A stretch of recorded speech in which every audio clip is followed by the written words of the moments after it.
Praise lord అందరికీ. I hope మీరందరూ హ్యాపీగా, జాయ్ఫుల్గా, బ్లెస్ఫుల్గా ఉన్నారనుకుంటున్నాను. జీసస్ బెస్ట్ ఫ్రెండ్, మీలో చాలామందికి జీసస్ బెస్ట్ ఫ్రెండ్ అంటే జాన్ గుర్తొస్తాడు. కానీ అంతకంటే ఎక్కువ బెస్ట్ ఫ్రెండ్ ఒకళ్ళు ఉన్నారు. ఎవరో తెలుసా? ఇట్స్ హోలీ స్పిరిట్, పరిశుద్ధాత్ముడు. మీరు ఒకసారి బైబిల్ అంతా రిఫర్ చేస్తే, జీసస్ గురించి ప్రిఫర్ చేస్తే, జీసస్ చేసే ప్రతి పనిలో పరిశుద్ధాత్ముడి యొక్క రోల్ ఉంటుంది.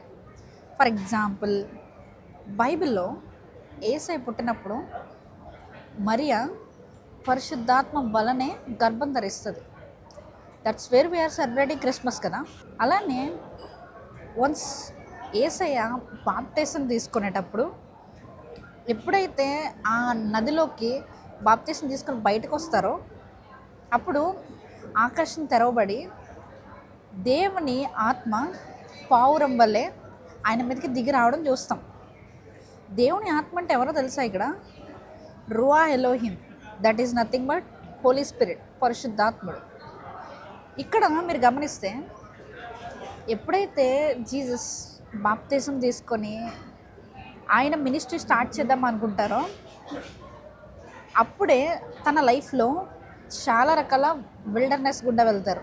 మీ అందరికీ తెలిసే ఉంటుంది, 40 days ఫాస్టింగ్ ఉంటారు కదా, కొండ మీదకి వెళ్ళిపోయి. దేవుని ఆత్మ మాత్రమే జీసస్ని కొండ మీదకి వెళ్ళేలా చేస్తుంది. చేసినప్పుడు అక్కడ 40 రోజులు ఉపవాసం ఉంటారు. ఉపవాసం ఉన్న తర్వాత సాతాను యొక్క శోధన ఆయన అనుభవిస్తారు. సాతాను వచ్చి ఆయన్ని 3 రకాలుగా శోధిస్తుంది. శరీరాశ, నేత్రాశ, జీవపు డబ్బు. ఈ 3 ఆశల ద్వారా టెంప్ట్ చేయడానికి ట్రై చేస్తుంది. కానీ బై గాడ్స్ గ్రేస్ ఆయన దాన్ని జయించగలిగారు. Why? Because he is filled with spirit, which is nothing but Holy Spirit. మన లైఫ్లో కూడా మనం హోలీ స్పిరిట్ని కలిగి ఉంటే ఏదైనా కూడా చాలా చిన్నగా అయిపోతుంది. చిన్నగా ఇన్ ద సెన్స్, మనకు కావాలి అనుకుని మనం పెద్దగా ఊహించుకునేది ఏదైనా ఇంత సింపుల్గా వచ్చేసింది ఏంటి అనిపిస్తుంది. ఇప్పుడు మీకు ఇంకొక ఎగ్జాంపుల్ చెప్తా. యేసయ్య చనిపోయిన తర్వాత 3 రోజుల తర్వాత ఆయన లేస్తారు. ఆయన లేవడానికి కూడా ఈ పరిశుద్ధాత్ముడు హెల్ప్ చేశాడు. అంటే ఆయన మృతుల్లో నుంచి లేపిన ఆత్మ పరిశుద్ధాత్మ. అలానే మన లైఫ్లో చాలా రకాల ఫైట్స్ గుండా వెళ్తూ ఉంటాం, చాలా రకాల టెస్ట్స్ గుండా వెళ్తూ ఉంటాం. కానీ ఒక్కటి గుర్తుపెట్టుకోండి, మన లైఫ్లో ఎప్పుడైతే హోలీ స్పిరిట్ నింపబడి ఉంటామో అప్పుడు మన జీవితంలో కార్యాలు చూస్తాం. అవి ఎలాంటి కార్యాలంటే, ఎంత ఈజీగా దేవుడు ఎలా చేయగలిగాడు నా జీవితంలో అనిపిస్తుంది.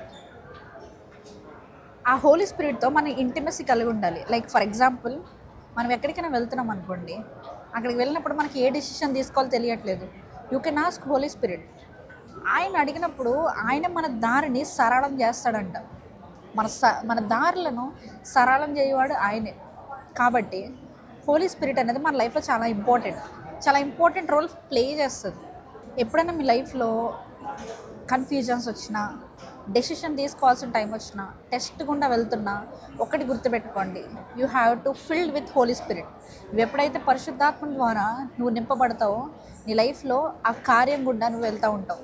బట్ ఎప్పుడైతే నువ్వు ఆ కార్యం గుండా వెళ్తూ ఉంటావో నీ జీవితంలో అద్భుతాలు చూస్తావు. ఆ టెస్ట్ ఫేజ్ నుంచి ఎప్పుడైతే నువ్వు బయటకు వస్తావో you will see a blessing.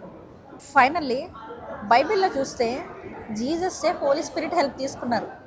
A decision తీసుకోవాలన్నా, మిరాకిల్స్ చేయాలంటే హోలీ స్పిరిటే యూజ్ అయ్యింది. అలాంటి హోలీ స్పిరిట్ని మనకి కూడా దేవుడు ఇచ్చాడు గిఫ్ట్ కింద. అంటాడు కదా, పరిశుద్ధాత్ముడు మన గిఫ్ట్ అంట. సో మన గిఫ్ట్ని మనం యూజ్ చేసుకోకుండా అది మనకి ఎంత మాత్రం యూజ్ అవ్వదు మన లైఫ్లో.